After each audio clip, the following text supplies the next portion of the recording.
I want to get you to weigh in on another story. So a judge has decided to delay Abrego Garcia's release from a Tennessee jail over deportation concerns.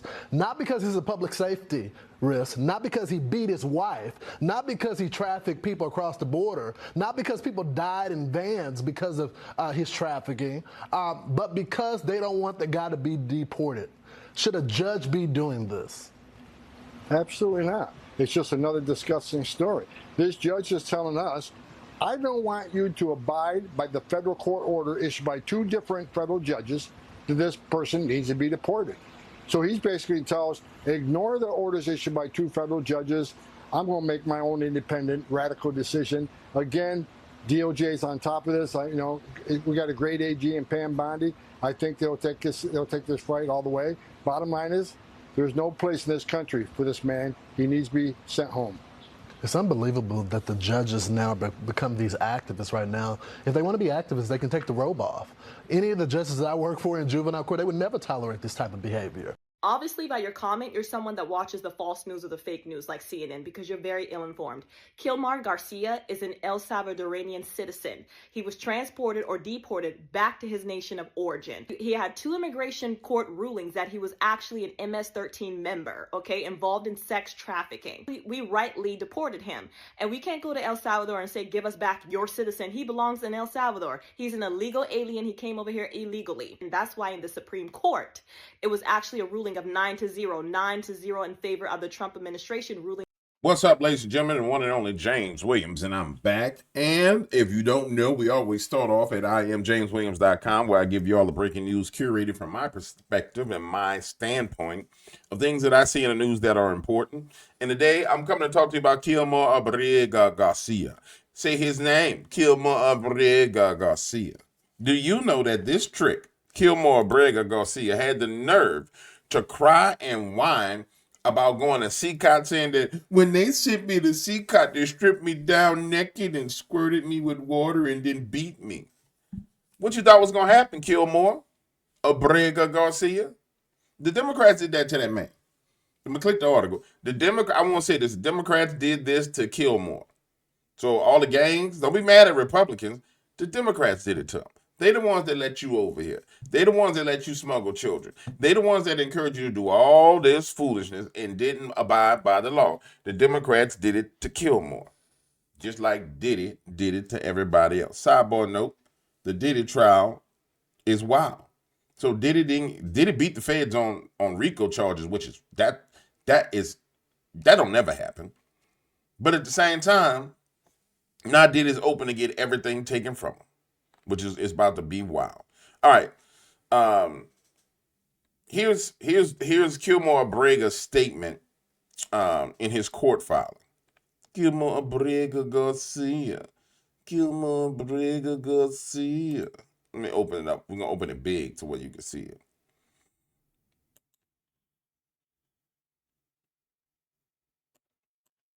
Where you can see what they say. And I think it's amazing.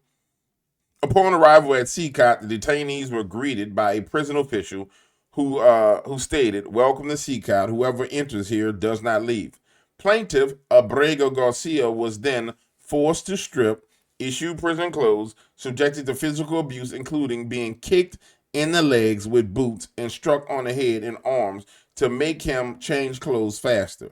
His head was shaved with a zero razor, and he was frog marched from cell 15 to cell 15, being struck with wooden batons along the way. By the following day, plaintiff Abrego Garcia had visible bruises and lumps on his body. You know, they're setting this guy up to sue the United States of America. And see, this is what pisses me off about the judges in this nation. They're literally setting this up for him to file a lawsuit against the American people and get money. Watch this. In cell 15, plaintiff Abrego Garcia and 20 other Salvadorians were forced to kneel approximately from 9 p.m. to 6 a.m. Damn! Let me read that again. In cell 15, Abrego Garcia and 20 other Salvadorians were forced to kneel from 9 p.m. to 6 a.m. with guards striking anyone who fell from exhaustion. During this time, plaintiff, Abrego Garcia, was denied bathroom access and soiled himself. Oh, poor Kilmore. The detainees were confined in metal bunks with no mattresses in an overcrowded cell with no windows, bright lights that remained on 24 hours a day, and minimum access to sanitation. Well, that's what happens when you go to prison in another nation and you're a damn terrorist, because that's what you've been, MS-13 has been designated as a terrorist organization. That's what happens. Terrorists get tortured. If I was Kilmore Abrego Garcia, I know the conditions were bad where he was, but I would have never let them talk me into coming back to the United States of America. Because now what you got to understand, Kilmore, and they made you the poster child, right? And they manipulated you, made you the pawn, went down there and said, we're going to get Kilmore, we're going to bring him back. So now Kilmore is back. But you got to understand, Kilmore, where you go next is going to be 1,000 times worse. And when you get to this place, your ass going to be stuck there. So you would have did better being in CCOT, kneeling from 9 p.m., which is a long time, that's to 6 a.m., and getting beat, then going where you going next. Yeah. But what the Democrats are trying to do is set up a way for this man to sue the United States of America. I am happy that Kilmore Abrego Garcia is being made an example of. And I believe that he should be stuffed in the deepest hole in the ground in Africa with some damn, in the Congo somewhere. I'm talking about some ridiculous Rambo movie type foolishness in the jungle prison. Yeah. And Kilmore, I want you to know something, Kilmore. See, when you get to Africa, which is where they talking about sending you, they ain't like Americans, stupid black people in America. They're going to be like, oh, he a person of color. No, you's a white boy when you get there, Kilmore. Yeah. They going to consider you to be white. Yeah. They going to consider you to be white, Kilmore. Because everybody act like Africans are just the nicest people on the planet. Well, the Africans are so nice. You ain't never worked with no Africans. All right, guys, let me stop ranting and raving. I just wanted y'all to know what the hell was going on with Kilmore, because it pissed me off that Kilmore got the nerve to complain about getting beaten. What about all the people you smuggled? What about all the family members who died of fentanyl because you drugged them to death? What about the girls that y'all had on pornography, Kilmore? And they beat me. I'm gonna file charges because they beat me. Thought you was a gangster, man. I thought all these people were gangsters. And that's the craziest thing about Kilmore.